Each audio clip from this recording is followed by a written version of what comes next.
Welcome to the meeting for the Permanent Commission on the Status of Racial, Indigenous, and Maine Tribal Populations. A good Wednesday morning to you. Thank you all for being here. We just want to make sure everyone has an agenda. And if so, we'll get started with our welcome and introductions. We will start with Permanent Commission members and then introduce staff and then any guest. So I'll start. My name is Rachel Talbot Ross, and I am the current chair of the Permanent Commission, and it's wonderful to see everybody today. We will try to go in order. We have a couple of folks missing. I don't see Dee Clark, so we'll go to Molly and Dana, and then James. Good morning, I'm Molly and Dana. I represent the Penobscot Nation on the commission, and I also serve as tribal ambassador. Hey everyone, I'm James Marl. I'm a policy analyst for the Maine Centre for Economic Policy. I'm filling the slot reserved for an economic policy background person. Vice Chief Newell and then Isaiah. Yes, good morning, Vice Chief Newell, Passamaquoddy Tribe at Indian Township. Thank you. Hi, I'm Isaiah Reed. I'm from Kingfield, Maine. I'm a student at UMF, and I'm a representative for youth in Maine. And I see Joby and Ian. Hi everyone, Joby Thorwell. I'm a senior policy advocate with Maine Equal Justice. I'm filling the spot on the commission of a representative from an organization with policy expertise on public assistance. Hey, good morning, everybody. It's Ian Yaffe with Mano and Mano immigrant organization.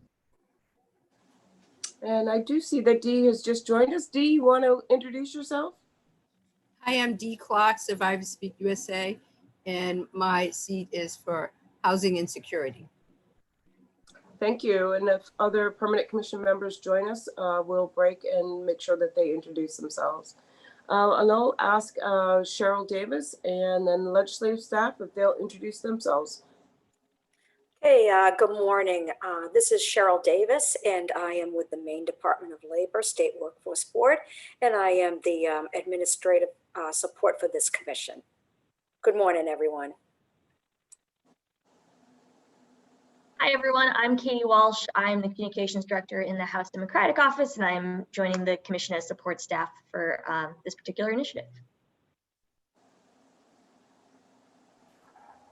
Good morning, everyone. My name is Reggie Parson. I'm a legislative aid and policy analyst in the Speaker's office and also providing staff support to this work. Thank you. And I'm not seeing any guests or anyone else who has not introduced themselves, so we will proceed. As you all know, this meeting is open to the public and it is being recorded and live streamed on YouTube. Want to ask if anyone has any corrections to the agenda or wants to revise it in any way. I'm not seeing any. So we will get right into our work, which, as you know, is the continuation of prioritizing bills, legislative bills that are still before the 129th legislature. And the prioritization is for those bills that will help us combat systemic racism and start to eliminate racial disparities. We have gone from 454 bills down to 152 bills. Then we reduced that to 154 to 52. And now we are in the process of evaluating bills and getting them into a tier 1 or a tier 2 based on categories that we've created. So if everyone has their priority setting spreadsheet, the update that Reggie was able to send us, we will work from there. And just another quick shout out to Joby for chairing our last couple of meetings and making sure that we made some progress on that. So thank you, Joby. And it looks like we will just jump right into it. It's almost 11:10. If you would look at the, I don't know if Katie or Reggie can share the screen, but if everyone has the spreadsheet, I think we'll be okay. I'm happy to share screen if that's helpful. Would folks prefer for us to share the screen for the spreadsheet? Would that be easier? Yeah, let's try it. We'll go for it. Right. Thank you, Katie.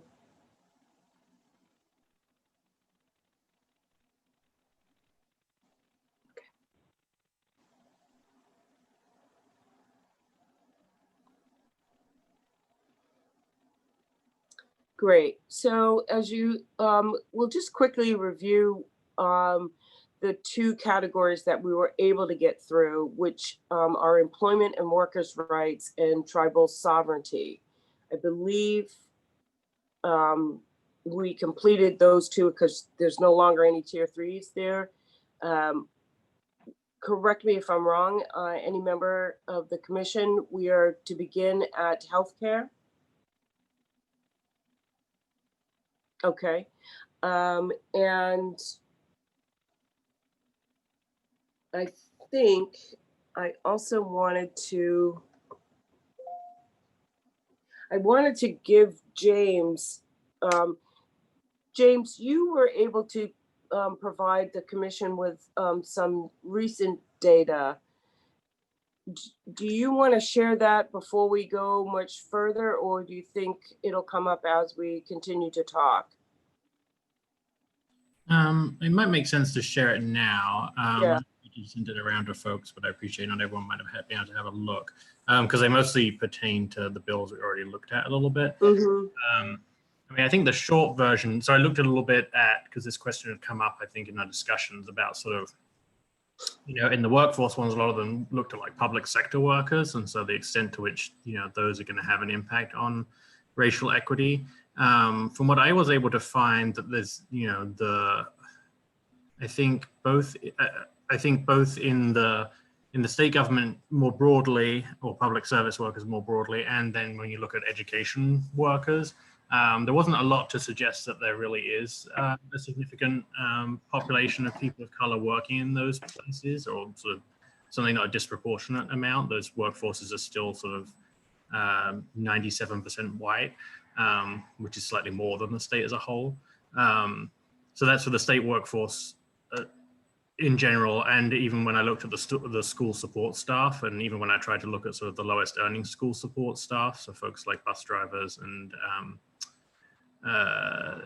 you know, and well, some of those occupations, and then also just folks who it looked like were earning less than the $16. So those all led me to believe that the case for including those bills in our priorities was a little less than we had first thought.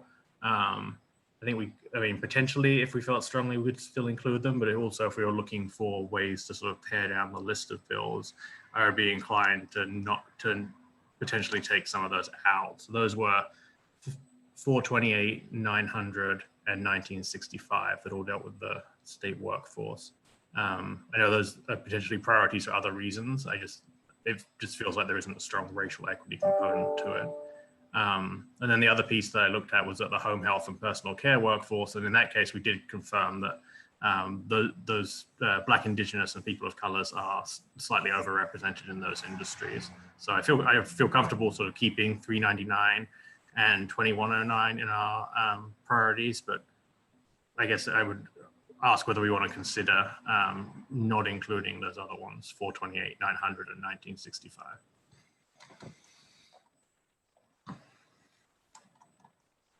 Thank you, James. Katie, can you scroll up? Yeah, thank you so much. To the healthcare, right at the employment and workers' rights, at the top of the spreadsheet. Yeah. So I think we should move right now to consider 428, 900, and 1965. They're already tier 2, but if we could get a motion, James, of taking them out altogether, is what I've heard based on the data. Mm-hmm. If someone wanted to move those 3 off of our list with the notation around the data. for the record. I can make that motion.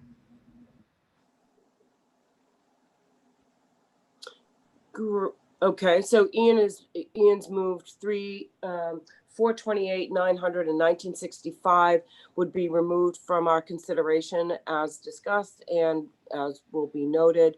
Can I get a second on that? I'll second. I'll second. Okay. Thank you. So it's been moved and properly second. Any further discussion, any questions, any other discussion about this at all? Hearing none, all those in favor, you have to say yay because I can't see you all. So all those in favor? Aye. Yay. Okay. Any opposed? Any abstentions? Okay, let the record reflect that those three bills have been removed from the list. And we thank you for that work, James, that information. Thank you very much.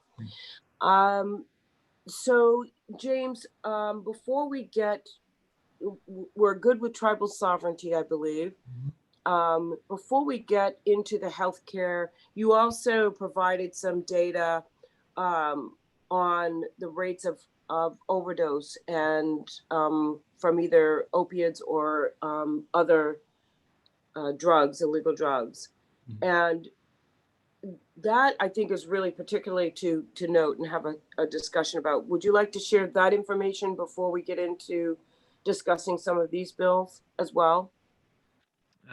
Yeah, I can do that too, because I think it is good background. Let me just make sure I pull it up so I don't misrepresent it. Okay.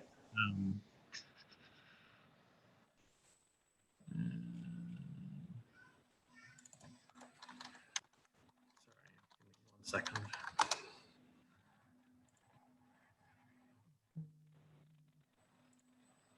Okay, yeah. So yeah, this question had come up, and I think it was raised correctly to think about, we want to make sure that we are not, especially want to make sure that we're not reinforcing any negative stereotypes about people of color in some of this. So some of these bills have to do with substance use in general. Some are sort of specifically targeted at opioid use. I think there are some cases where the bills that we're looking at sort of, I think the, I'm trying to remember which ones now, but I think like the Head Start one, for example, references opioid use, but it's not exclusively for that. So that's also worth bearing in mind that even though some of these sort of have substance use in the titles, that's not the only thing they deal with. But what I found when I looked at the data that's collected on drug use, this is mostly through overdose deaths, which doesn't capture all substance use, obviously, but sort of in some ways can be the easiest thing to track. Is that, it's a little bit mixed, which is that many communities of color actually have lower rates of overdose deaths than white non-Hispanic Mainers. So I looked at Black and Hispanic Mainers separately. There's two of the larger groups that we look at in this committee. Both of those have lower rates of overdose deaths from any drug and from opioids specifically. But the situation is very different for the tribal communities and for people from American Indian backgrounds generally.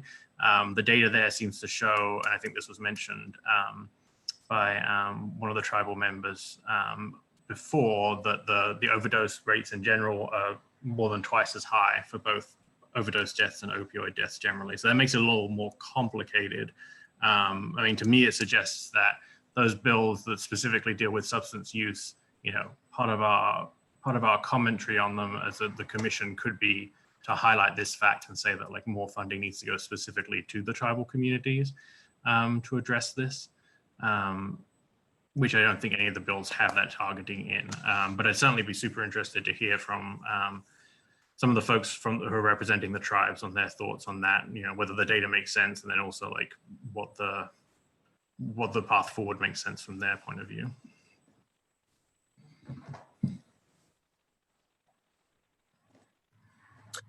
Thank you very much, James.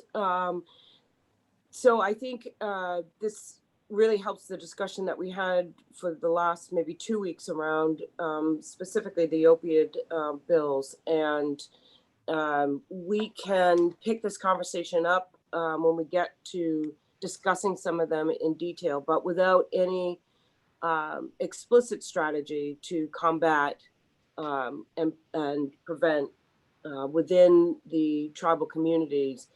Some of these bills may, in fact, just be neutral in looking and hitting the disparity. So we will pick that conversation up when we get to some of those bills, but absolutely appreciate that information, James. I'll just make sure before we move on, if Vice Chief Newell or Ambassador Dana wanted to comment.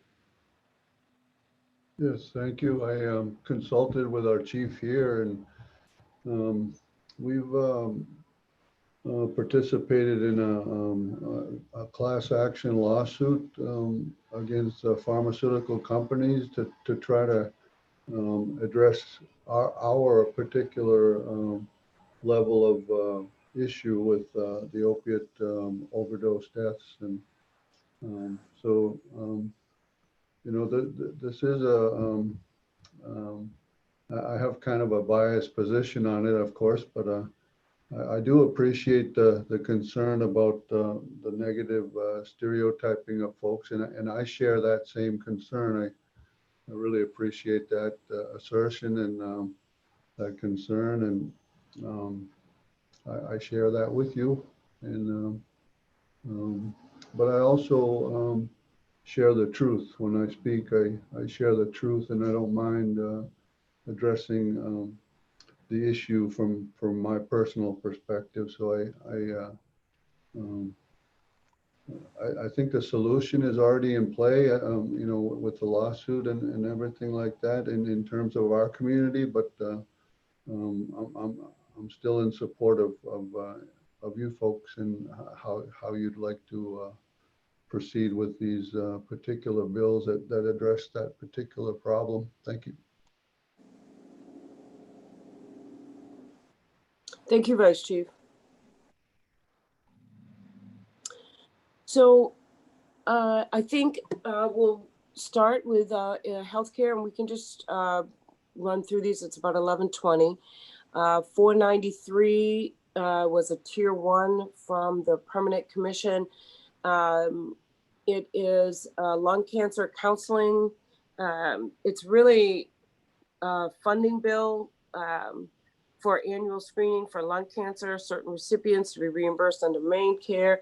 I'm not sure why it's a tier 1. I do get the concern about this, but I'm not sure why this has risen so to a tier 1, unless someone has more information.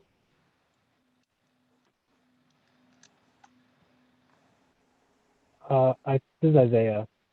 Okay. I think that we haven't gotten through these in the same way that we did the last two, so I think it's just still the filtering results, not our revised way to look at it, I guess. Okay. So I think, Katie, I'm gonna ask you to take down the shared screen, because it's actually a little bit harder for me to, facilitate a discussion with it there. So thank you very much. But is anyone ready to make a case for why this particular bill should stay? Again, as Ian has referenced, based on our lens, I don't, unfortunately, without more specificity in the data as it relates to, I know that it's an important bill, but I don't see its mandate to help with disparities. I don't see its application will help with disparities. I should say it that way. Anyone want to fight for this bill? Anyone want to make the case? Because we can put it as a tier 2, or as you've seen in others, we can just remove it completely.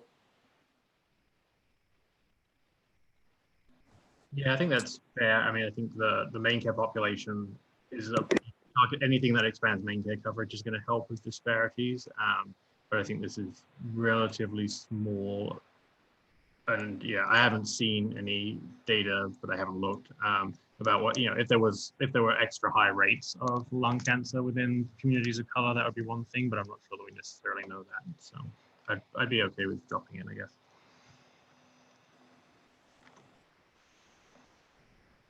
So I'm gonna remove this from our list. If I see any objections for having this bill removed from the list, it's 493. I'm not seeing any, so we'll let that record reflect that we're removing it from the list. We're now on to 836, which is an act to expand Maine school-based health centers. And I think Reggie, someone did do some work on this. Our last conversation, if you remember, focused on the fiscal note going down to 600,000.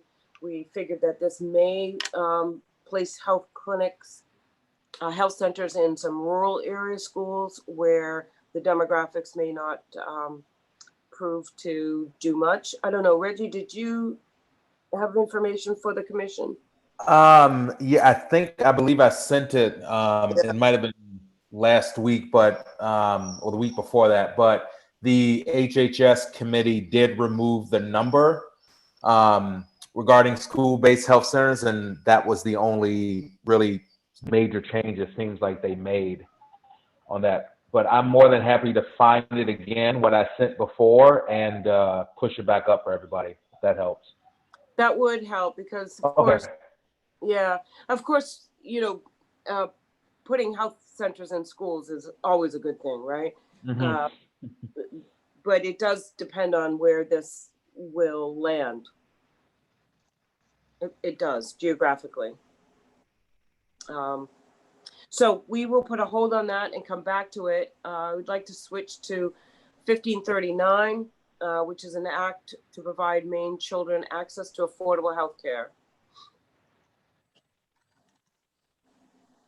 Discussion? Yeah, Madam Chair. Yes, please. I just wanted to point out that this bill, it had the intention of targeting children who are not covered for healthcare because of their immigration status. And then in the committee process, that was taken out. I don't know what that means. Like, I think if that was still in there, that I would argue this should definitely be a tier 1 bill. But because that was taken out, I question, I don't think we should remove it altogether, but perhaps maybe not consider it for tier 1 and tier 2 instead. Yeah, it does have a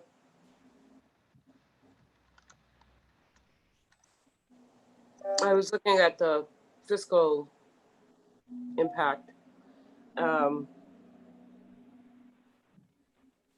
Yeah, I think that would be my inclination as well. If I remember rightly, Joby, you might know too, the main effect of this now, because it no longer increases the eligibility for Maine Care either, although actually increasing the eligibility didn't particularly help people of color, I think.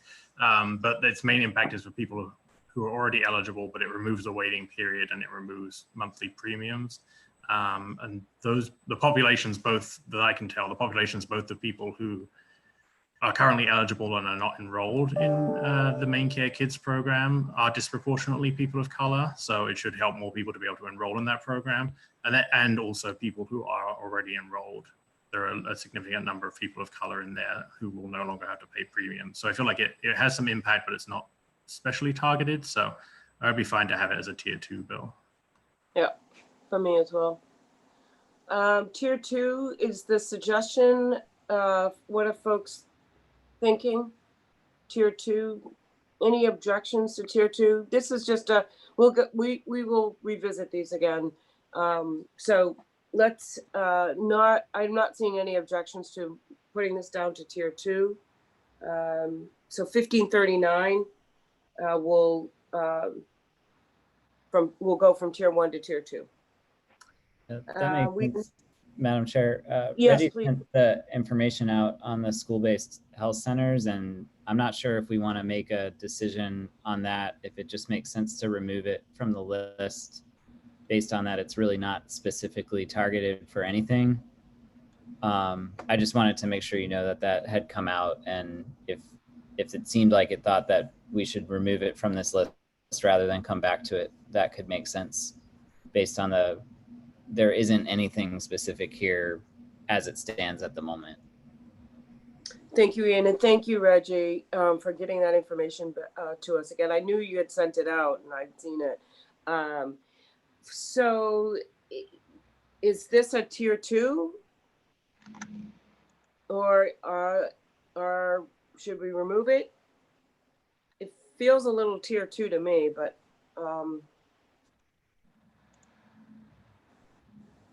because I mean, so it does lack specificity on where the health centers would go, but that could also mean that it could affect some folks in counties that we're not considering.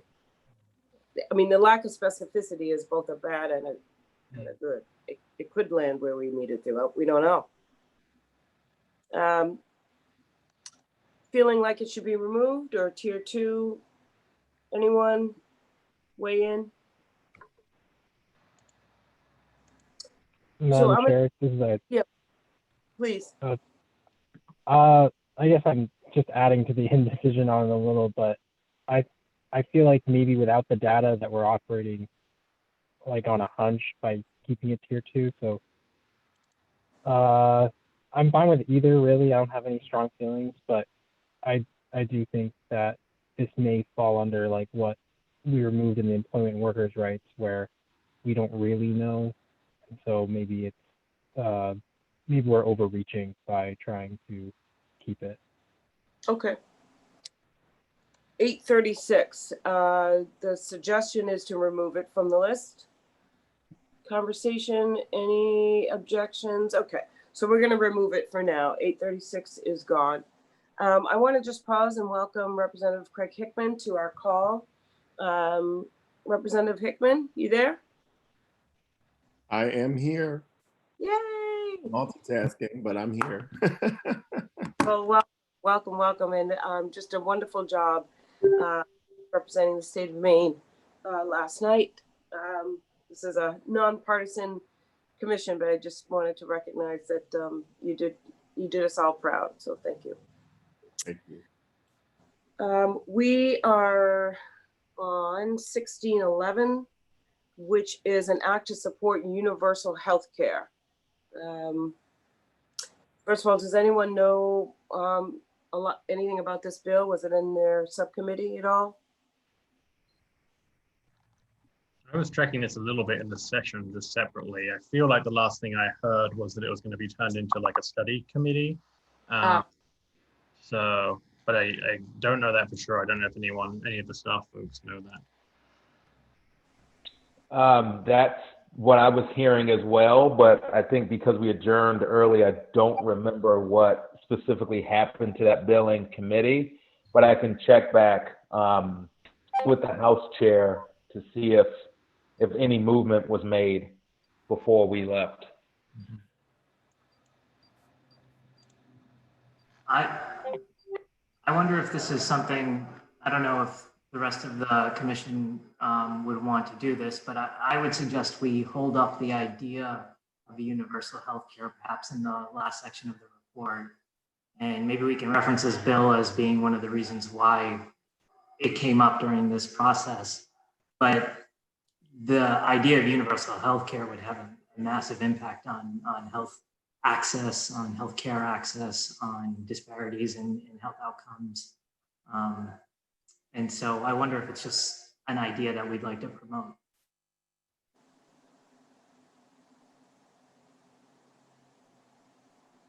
I'm good with that.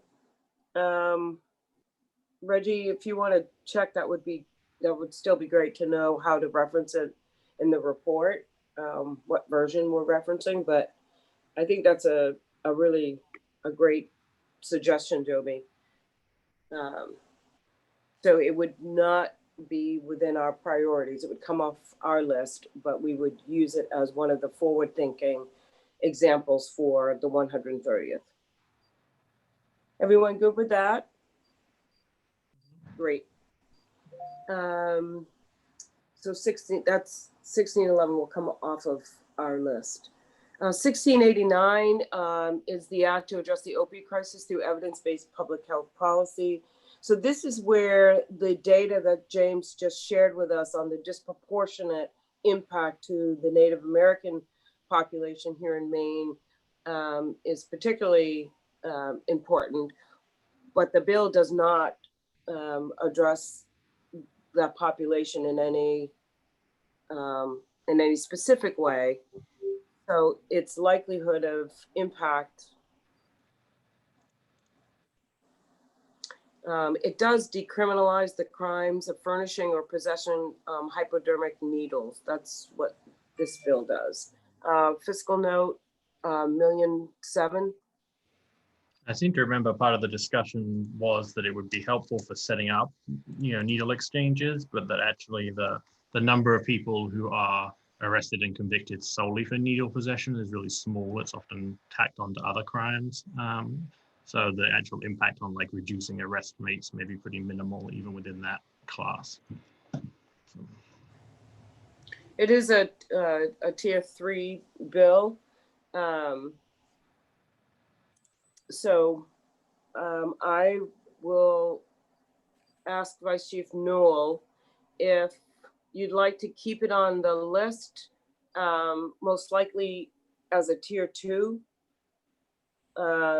So it's still within our considerations. And when we go to make votes, at least it's on the list still that we can offer suggestions instead of removing it completely. But it's, I think at this point, based on the data, that we would look towards you and Ambassador Dana to guide whether or not what to do with this bill. Initially, I scored all of the opiate addiction bills high, and but I'm a bit. I would prefer to follow suit with you folks. What you would like to do. I'm still in strong support of the bills, but certainly I don't want to be an obstacle in the process. I'm here to be helpful if I can contribute in any way. So thank you. Yeah, I appreciate Vice Chief Newell's kind of dedication to this. It certainly is a huge problem in all of our communities. And it was, I don't want to say nice to hear James's research because it's certainly not nice, but it definitely affirms what I think a lot of us feel. Every large family group here has either lost someone to an overdose or someone has overdosed and lived. So I think overall, it's a very big issue in our communities. And I wonder if there's ways in other bills that we can kind of streamline resources to tribal communities. I don't think this bill is a perfect fit to our problem. So I think I would be okay with either removing it or putting it to tier 2. I see our big issues as systemic. So when we talk about tribal sovereignty and that other set of bills, I think a lot of those will go a long way to help all of our problems. So as far as the tribal interest in these bills, I don't know if this one is quite scratching our itch. I don't know if that makes sense. Yeah. So for right now, would the commission be amenable to making 1689 a tier 2? We'll keep it on the list for discussion, and when it's time to vote, we can make some caveats around it. Does that make sense to folks? Because I absolutely want to respect Vice Chief Newell's strong support. How is folks feeling? Okay. All right. Thank you. Thank you, Ian. Next, we have 1937.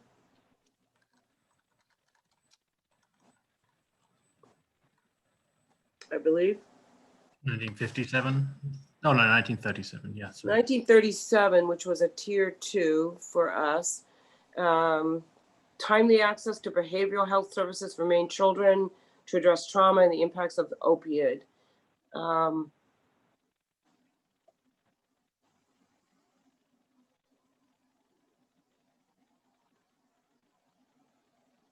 This may fall into that same category, I think.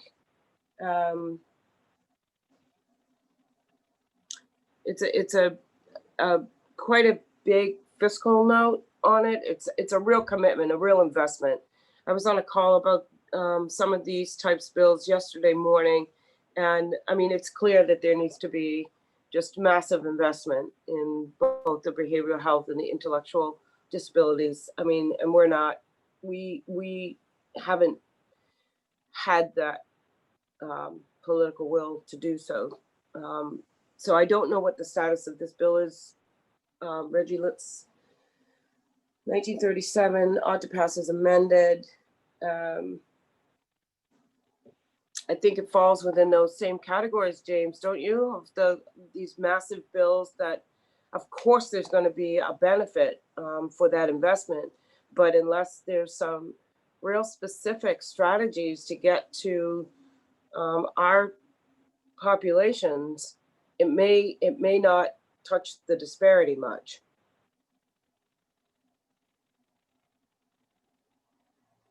So a very good bill, absolutely need it. Do you want to put it at tier 2? I mean, it's still at tier 2. We can keep it at tier 2.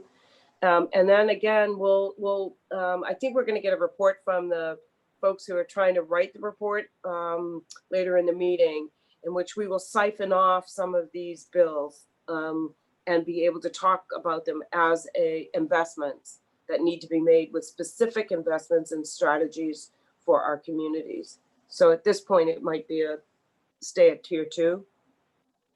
I hate to remove it just because it's such an important bill. Tier 2 makes sense to me. Of the same logic we apply to the opioid bill. Yeah. Anyone have any comments? I'm looking at D. Do you agree about that? Keeping them at tier 2 and then I definitely think, well, I even wanted to move it to tier 3. I mean, tier 1. Oh, you did?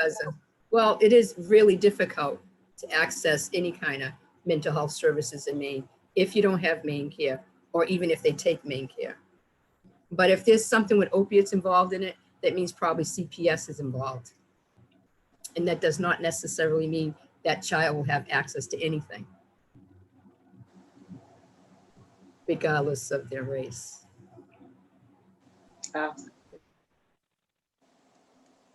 So tier 2, tier 1, any strong feelings?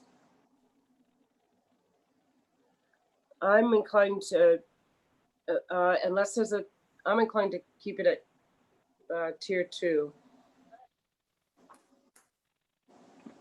That's what, this is Isaiah. That's what I'm feeling as well.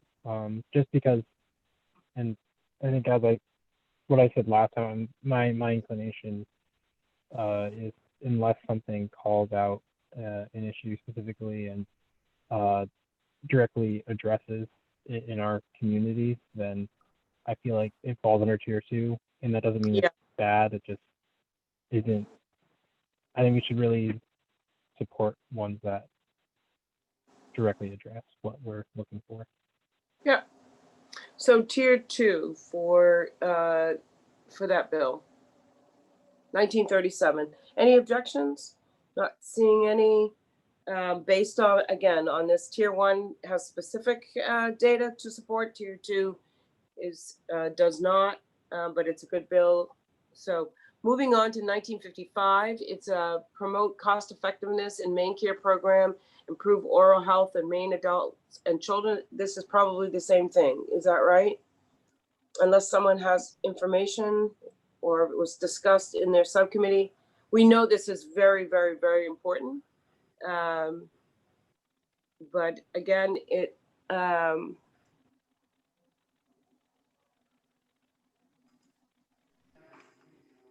Madam Chair? Yes, please.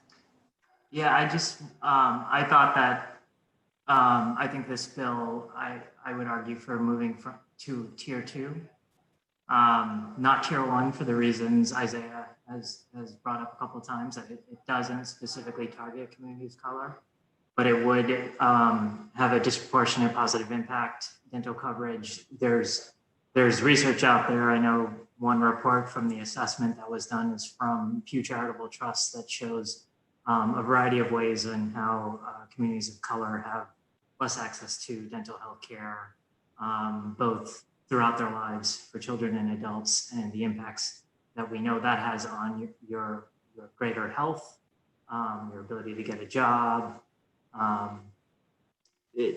So I would just argue for it to move from tier 3 to tier 2. Good. Folks are in agreement? Anyone want to see this at tier 1? Okay. D? You okay with tier 2 for now? Yes, I am. What keeps running through my head, I thought I heard at another meeting, that there's some way in some of these bills we can say that we would like it to. Is there a way to say, if this is for, or we prefer outreach to a specific community? Definitely. Okay, we'll let the record show 19. Any other comment? Sorry, Madam Chair. Please. I also don't mean to like set that in stone either, but that's my there can always be like exceptions. Is what I'm thinking for myself, not trying to push my views on everyone else. But yeah. No, I think it's I think we're getting into a good rhythm here, a good way of delineating between tier 1 and tier 2. So no, I think it's all helpful. Thank you, Isaiah. So we will move 1955 from tier 3 to tier 2. We are now at a reconsidered bill, 1957, provide women access to affordable postpartum care. So that it was reconsidered. We don't have much more information. I cannot remember this discussion. Is it a tier 2? Is that, how did 1957 arrived on? I mean, I think I was the one who moved to have it considered. I would consider that it should be a tier 2 bill. I think it's not targeted at communities of color, but there are a lot of folks within there who would benefit. So I would do it as a tier 2 bill. Okay. Everyone okay with tier 2? Not hearing any objections. Okay. Moving on. So 1957 tier 2. Are you able to keep up, Cheryl? Are we moving at a good pace? Are you all set? Okay, great. So let's see, 1147, we're at 1961, which we talked quite a bit about, Joby, in the last meeting, I believe. And so I don't think we need to talk about it now. It is the amendment that we support as a model for how to shape bills in the 130th. And the amendment, if you all remember, was about investments directly in these communities and partnerships in the communities and seats at decision-making tables. Everyone cool with moving on? That will have a special spot, I think. Is that right, Jamie? I mean, Joby, sorry. Yeah, my understanding was that would be another bill in like the 3rd section where we reference it because of some of the ideas from it that we want to put forward, but it wouldn't be listed in like the things that the 129th should address. Okay. Great. Moving on to 2085. This is we have it as a tier 1. This is my bill, so I don't want to move the discussion. But it's around access to sexual and reproductive health care and education in all of our correctional facilities. And what this bill does is it brings our access to women's health care up to the national standards, so that while a female is incarcerated, they are not losing access to reproductive health care, particularly. And it is disproportionate data of women of color in our correctional facilities. So tier one, is everyone okay with tier one? If you want to knock it down, you want to, okay, great. D, yep, everyone's good. So 2085 stays in its place. We have a number of other bills to discuss. It's 11:45. We have until 12:30. I want to continue to go through these bills, probably at a faster pace. If I don't hear objection, then I'll make a suggestion and we'll move on. We do need to reserve some time to talk about our report and what Friday's agenda will look like and moving into next week. So we will try to move at a little bit faster pace so we can get to some of those others. And then I have also some news and announcement for the group as well. Everyone doing okay? Great. So criminal justice is the next category, and we are at 182, which is a tier one. We talked about this at the last meeting, I believe, Joby, right? Around this takes the financial screening out of the Maine Indigent Legal Services and puts it into the judicial branch. This is that bill. Tier one, everyone okay with it? It's okay, great. 770. I wonder if it should be tier two. I do Mainly because it's, it's an important bill, but it's not the most impactful. And I think we want to be really confident behind the bills that we're putting forward as tier one. Yeah, I mean, and so it's kind of it says bail reform, and folks think of it as bail, but it isn't not necessarily reform. It's, so I would vote for it to go down to tier two in reconsiderating. Anyone have any strong feelings about it? Tier two for this bill? I'm not seeing any. So we'll let the record reflect that 182 is now in a tier two status.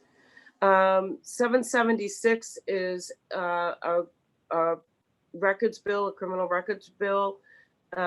This allows for, I think we talked about this a little bit at length too. Does anyone need a deeper dive into 776?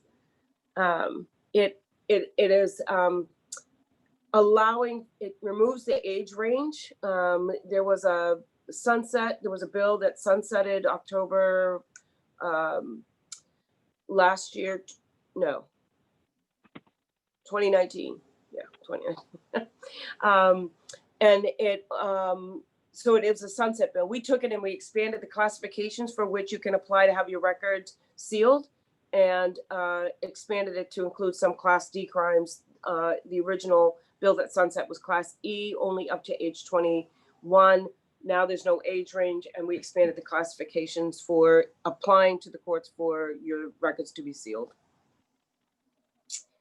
It is tier one, okay to keep it at tier one, based on who we know gets is incarcerated in the state of Maine. Okay, I'm not seeing any objections. 803. Did anyone talk about 803? Know anything about it?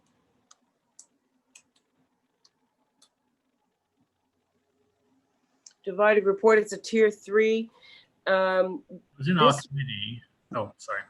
Oh, please, James. Yeah, so it was in our subcommittee. I think the thinking was that it was important. It does have a substantial fiscal note to it. The idea is to funnel more resources towards mental health rapid response that can take the place of police responses. And so it's a resource that like police officers can use if they're on the scene, or people can be referred to instead of calling the cops. So I think part of the importance from that perspective is that it's part of the providing a viable substitute to police action. So I think it should be a tier 2 bill, I would say. Yeah, it has a very significant fiscal note. It is decriminalizing mental health. So I agree, tier 2. Any objections? I am not seeing any. So we'll move on to, thank you, James. We'll move on to LD 1421. 1221, which is tier 1. That bill has been totally amended. We did talk about that. It is a restorative justice bill, and all it does is direct the Department of Corrections to establish restorative justice programs inside adult facilities, correctional facilities. It will have an impact on disciplinary policy and conflict resolution and all those things. It is a tier 1 right now. We can move it to tier 2. We can take it off. We can do whatever you all want. Any thoughts about it? Leave it where it is. Okay. Seeing no objection, we're going to leave that at tier 1. 1421 is a bail reform bill. It is at tier 1, and this will have a very direct impact. Anyone object? Okay. We're moving on to 1466. I think we talked about this at length. It is based on the Seattle, Washington model of a law enforcement assisted diversion program. Again, this is another bill that tries to decriminalize substance use disorder, and allows for community-based organizations such as Health Equity that does recovery services to be able to initiate a application to receive some federal funds, which the state manages, in order to partner with law enforcement and try to put people into recovery and not into a place where they could be arrested and jailed. 1466, it's tier 2.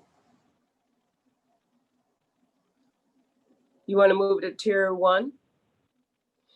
The only reason why it may not be tier 1 is because the community-based organizations that are eligible to work with law enforcement are not led by our populations. Those Okay. organizations that are That's good. still, I don't want to yeah. waste the time to explain it, but I'm cool with 2. But thank you for telling me that much.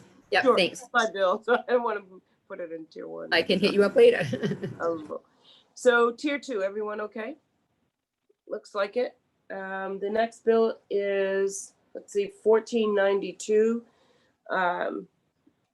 This bill we've talked about quite a bit. It's in tier 1, but I think it should be in tier 2. Although I do understand concerns, from folks. This is a decrim bill, and I think Vice Chief Newell spoke about this bill in the past. Bruce King also spoke about it, that the bill was really strong in its original version. The amended version is not quite there. We have it in tier 1. We can keep it in tier 1. I would propose we move it to tier 2. Anyone I feel agree with strong? that. Thank you, Isaiah. Tier I 2 also for wonder if we want to mention the original version in the third section of the report, just to give voice to what was lost in the committee process.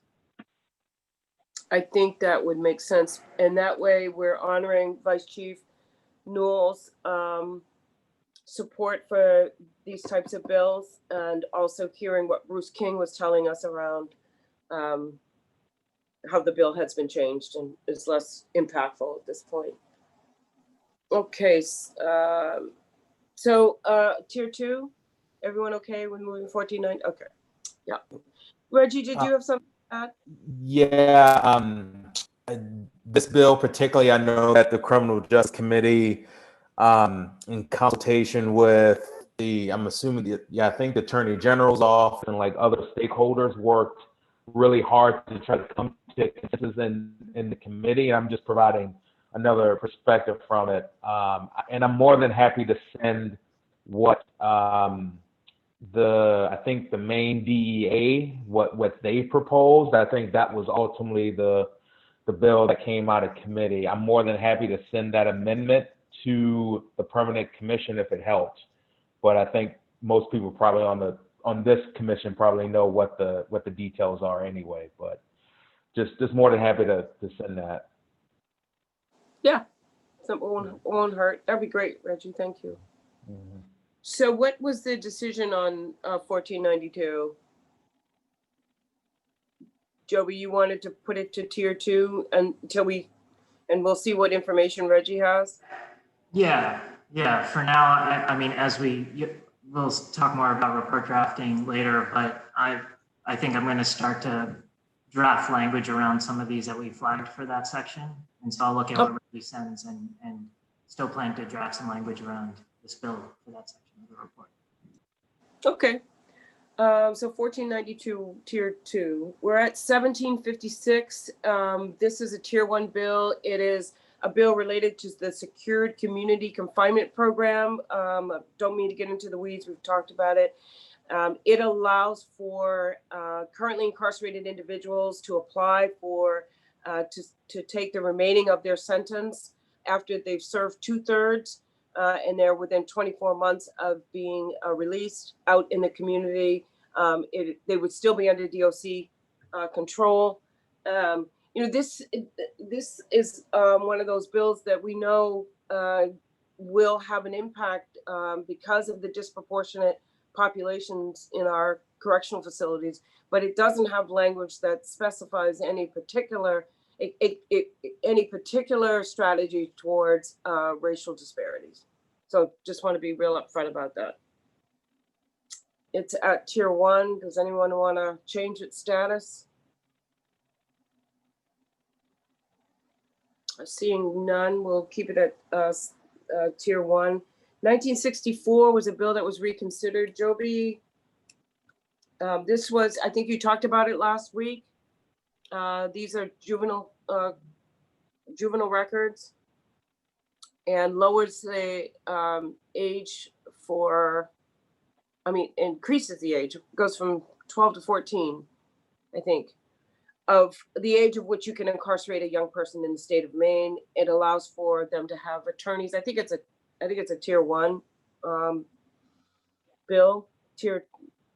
Joby, tier 2, tier 1. I would argue for it to be tier 1. Yep. Again, based on the demographics that we know. Anyone opposed to tier 1? Not seeing it. Okay. 2086, it shows as a tier 3, but I'm going to argue it should be either tier 2 or tier 1. This establishes a criminal records review committee. So the bill that James mentioned around marijuana, this is where the vacature bill got placed, D. Clark sponsored. This puts all of those criminal records into one review committee, brings everybody to the table, and criminal records disproportionately affect people of color. Up to you all. Can I ask a clarifying question? Sure, please. So how does this interact potentially with 776, which I think is another criminal records bill? Would Yeah. both of them? Yeah, so 776 actually would go into chaptered law. This is just creating a criminal records review committee. And so it puts the Attorney General's office, all the prosecutors, all the criminal defense lawyers, stakeholders like Survivors Speak. It puts all of the folks at the table to look at how we can, within the constitutionality of the state, amend criminal records, be able to seal them, make them confidential. In the case of a bill that D wrote, it would actually vacate records based on certain classifications, but we need some way to review these criminal histories and come to some agreement on how we're going to allow people to move on with their lives. Dee, do you want to say something about that? Nope, you said it.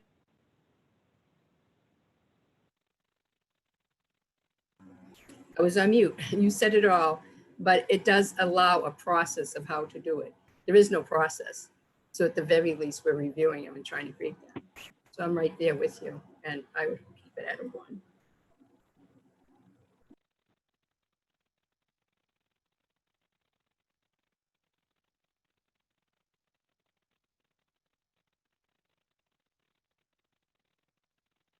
Tier 1, thank you, Dee. I'm good with anything, whatever you guys want to make it. it might make sense to keep it, the criminal history records in the same tier. If we're making the argument against, for one, 776, and but anyone could offer?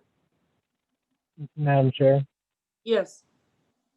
I feel inclined to agree and make this tier 1 because, as you mentioned, just criminal justice and incarceration rates are without need of like mentioning disproportionate. We know that it's almost targeted at the communities that we're representing. So I'd say tier 1.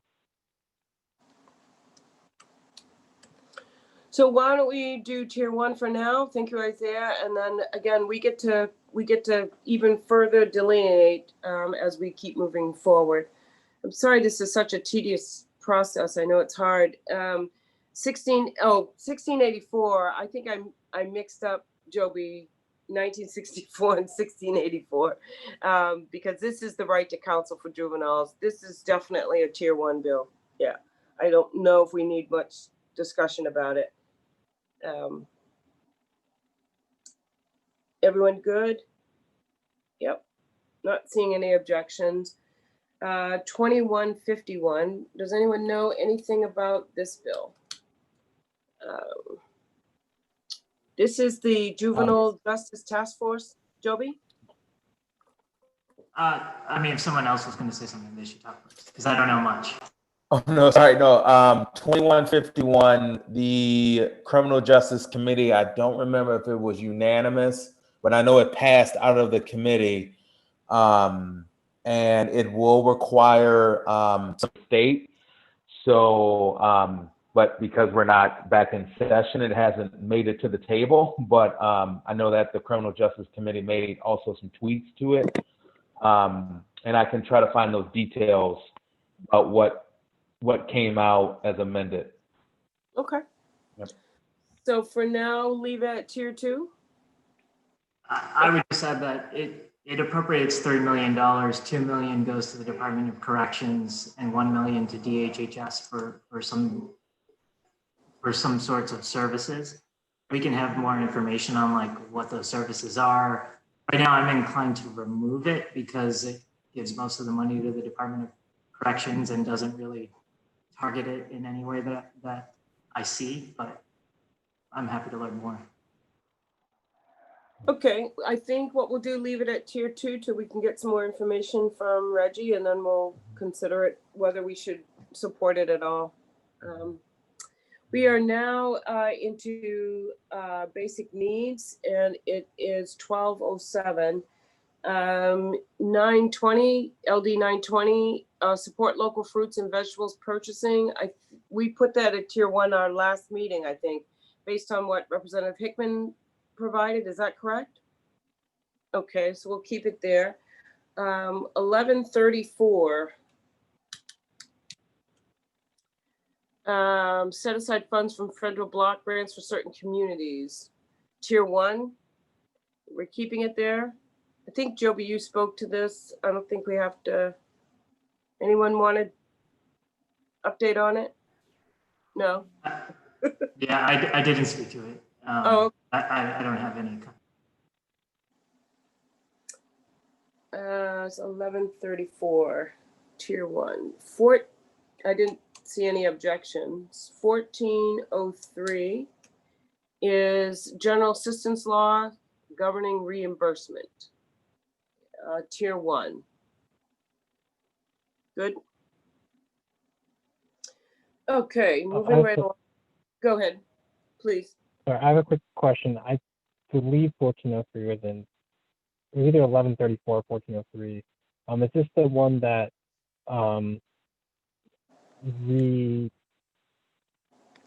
distributes like how the general assistance law, like how the reimbursement is, so there's more that goes to tribes? Is that correct? On 1403? For 1403, I think that is the one that That's correct. It changes the reimbursement rate for tribes to be 100% reimbursement from from the state. Yeah. However, I thought that that was already done in another bill. So I would like to check that. But I think it's a good bill regardless.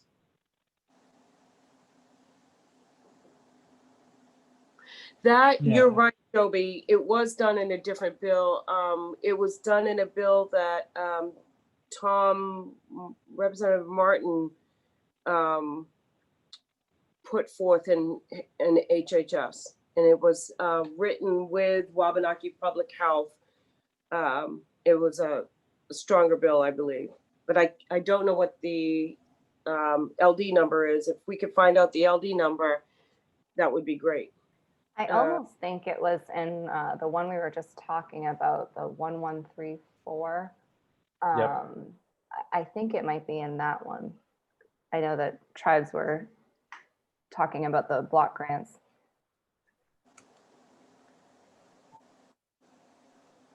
Yep, I believe Ambassador Dane is right. It is. Okay. No, it is. It is a little bit more. Yep. It is, yeah. So 1134, we have as tier 1 and 4. Thank you for raising this, Isaiah. I guess, so 1134, definitely tier 1. And then 1403, the general system, I don't know anything about this, but it's tier 1.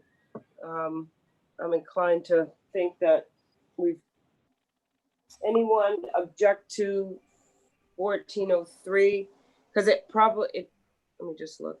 Yeah, I mean, I think this was in my subcommittee when we looked at it. I think so apart from the tribal component, the other big impact would be on towns where they have very high rates of general assistance use. And so that's primarily Portland and then maybe Lewiston and Bangor too. And we know that in those places, a large portion of that is taken up by folks who are asylum seekers and other undocumented immigrants who are likely to be people of color. So I'd say it's pretty, most of the impact will be on helping to provide assistance to those communities. Okay, so we're going to keep both of those at tier 1. Are you okay to move on, Isaiah? Does that make sense? Yeah, I just wanted to make sure that that was the case. In that case, I would say tier 1, yeah. Thank you, thank you.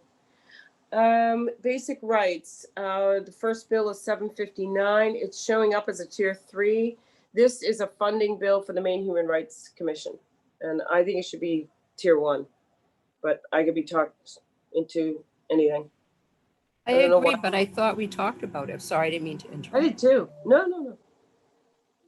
That people agreed after we understood what it was being used for was really basically to help the Maine Human Rights have resources they need to do their job. So Yeah. I agree with the tier 1. I see Bruce King just joined. Hi, Bruce, welcome. You want to I'm just sorry, something came up, but it's good to see No, everyone. You're here now. Do you want to just briefly introduce yourself? Sure. Bruce King, filling the role of impacted community member of an impacted community. Yeah, sorry. No worries. We are talking about LD 759, which is the first bill under basic rights on our spreadsheets. Okay, great. And we're debating what tier to put it in. Anyone have a strong feeling that this should be anything other than tier 1? It's funding the Maine Human Rights Commission, which is an equal opportunity, anti-discrimination. Okay. We will move it to tier 1 for the time being. 1703, I know this is hard to continue to get through.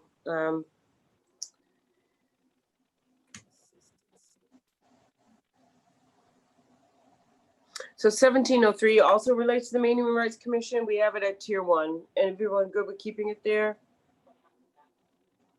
I think the only thing I'd like to note, Joby and others in the report for 1703 is that the original bill was much better because it included access to currently incarcerated individuals. The amended version does not.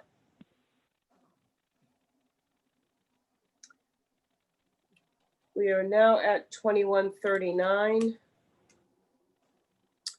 Increased government accountability. Does anyone know anything about this bill? It's a tier 3. Let's see.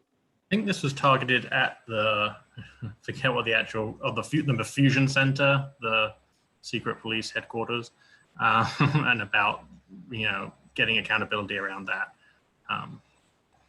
Yeah, this was a bill that the speaker co-sponsored. I believe what they did with that bill, I hope I'm right, I think they required the MIAC to report back to the Criminal Justice Committee beginning next year about the kind of reports that they're thinking of and things of that nature. That was a bill that got our office's attention. So let me go back and get more details about that. But I think that's the gist of it after the committee worked it. Can I speak to the issue a little bit? Like, I don't know a lot about the bill itself, and I know Charlotte is working on Representative Charlotte Warren's working a lot on this one. I personally, I was incarcerated in a similar situation to what the Fusion Center was doing. It was after 2000 whatever, and the federal money that was coming in for Homeland Security was had come in because of the hijackers, and so a lot of money had been put into Maine from the federal system, but to fight terrorism, but they weren't finding that they were getting any traction there. So what they did is they allocated those resources towards people who were involved in with drug issues. So I actually wasn't aware so the state police were working in collaboration. So with the Fusion Center, my understanding is that's a late stage incarnation of what this was. Now, whether you're for it or against it, obviously, the second somebody gets in the federal system, they're dealing with a totally different system and a totally different sentencing structure. And the state loses pretty much all power to reduce sentences. So an individual like myself who was, who if I had faced state time, I could have, and I was very ready to change my life at that point, I would have probably done like 6 months. All of a sudden you're facing, a 10-year prison sentence. So it takes a lot of the control of local issues such as that and automatically puts them in the purview of the federal system. So this has huge impacts on people of color. It has, so just the existence of the system. So I just want to make sure that stays on our radar, whatever happens with this LD, because I just see it as a gross misappropriation of a lot of funding.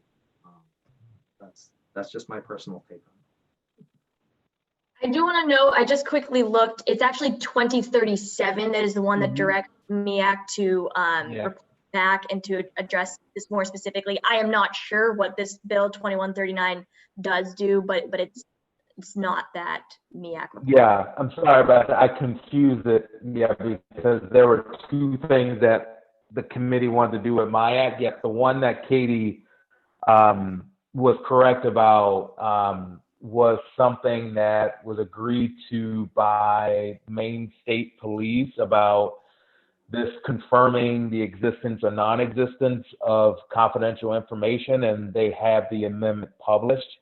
So I can send that amendment to everyone to clear that up. Sorry about, confusing 2037 with 2139. Sorry.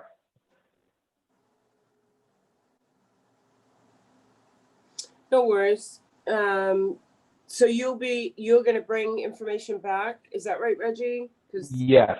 Yep. Okay. All right, great. So for now, where it will, let's see, I'm running into computer problems here. So, so for now, 2139, we'll hold it until we get more information. Is that correct? I'm sorry, I was having computer problems. Okay. So, but with the information, Bruce, did you want this to move from tier 3 up at least to tier 2 for right now?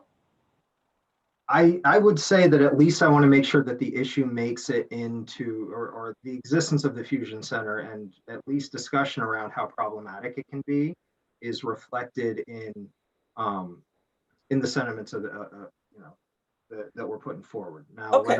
whatever that manifests as, you know, that's fine. It might be an issue that we take up later. But Well- I would like to see it bumped up. I think, yeah, I will say. Yeah, I think we can put it into tier 2 for right now. And that will bring us to 3. We have 3 more categories. So 1, 2, 3, 4, 5, 6. About 12 bills. It is now 12:20. We have 10 more minutes to this meeting.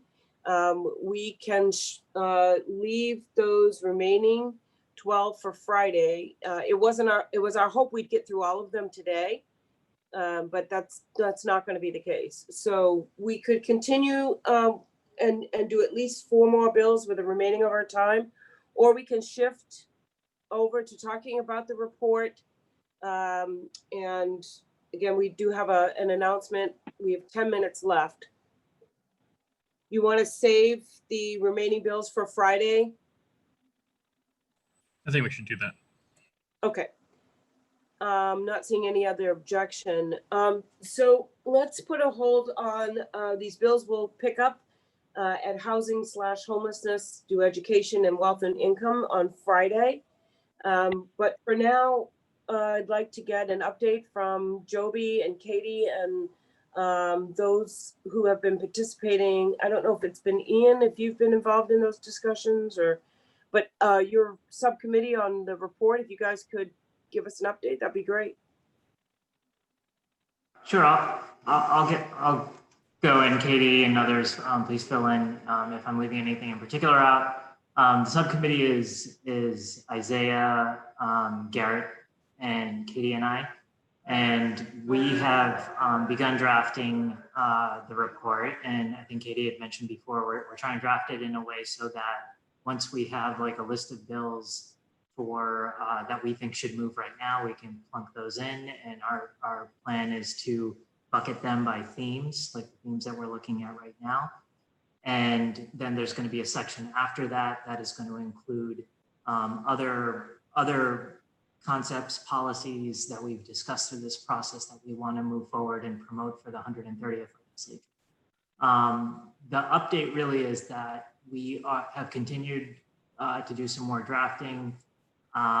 We are now, to help prepare us for our conversation on Friday, we're going to try to work through the beginnings of that last section based on the notes and discussion so far. And as we're drafting that, we want to flag questions for all of you that will help maybe guide our conversation. And so it'll give you a sense of what that section is starting to look like. And then it'll give you an opportunity to also say, well, it should include this, or it shouldn't include that. And we're hoping that it'll just be a way to structure our conversation that'll help us more quickly get to the final product of that last section. So you'll be seeing something from us, prompting questions essentially from us before our meeting on Friday. And I'll leave it at that unless Katie or Isaiah, if you have anything to add. I would just add that to Joby's point, since we've been trying to get this report in a place where it's ready other than the final recommendations. And, you know, obviously this conversation has put us that much closer to finishing the section of the report that is recommendations for the 129th legislature. Friday's conversation will help get us almost to a place, if not final, to a place of what should be included in that last set of recommendations. So our hope is to provide you all a full draft of the report very early next week. If all the conversations are able to be completed this week, you will then get a draft of the report very early next week, and have a couple of days to provide any feedback before we make it something final. I have a very quick question about the report, and that is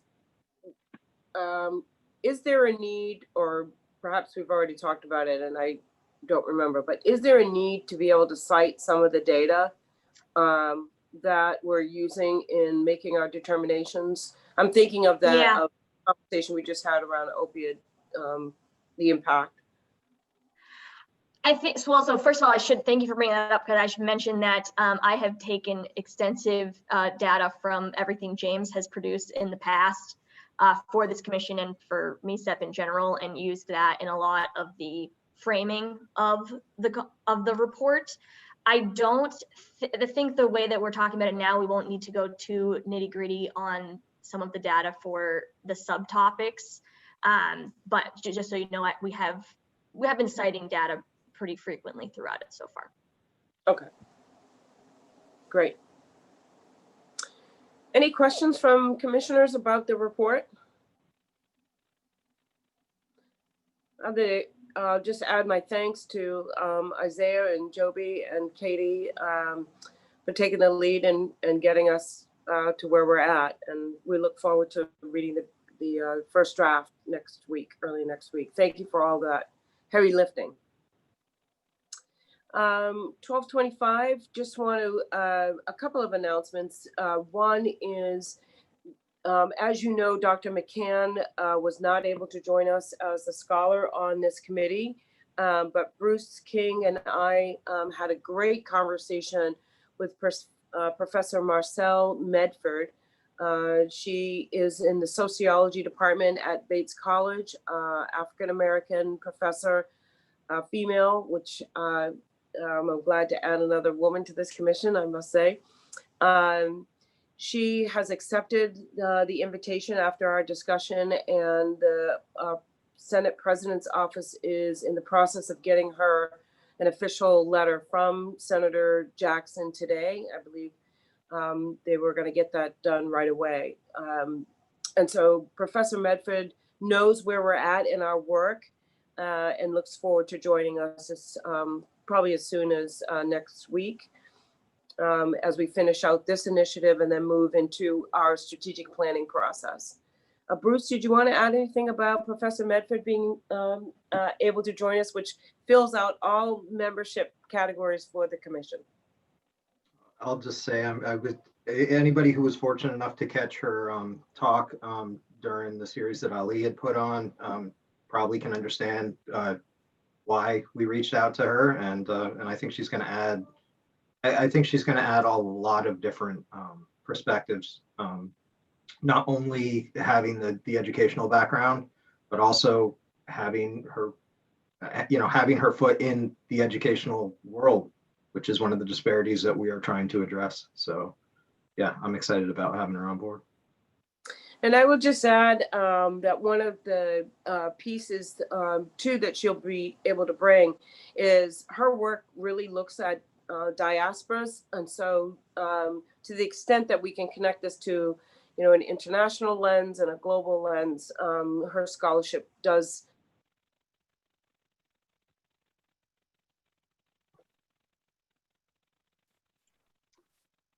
Yeah, it looks like Rachel. Yeah, her scholarship does extend that far. Yep. Oh, I'm in the total darkness. There we go. So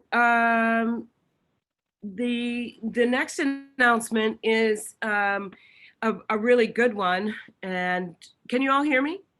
Yep. Mm-hmm. Yep. You're just frozen. Hello? Oh, you did. On the screen. But we were able to hear you. And now we can't.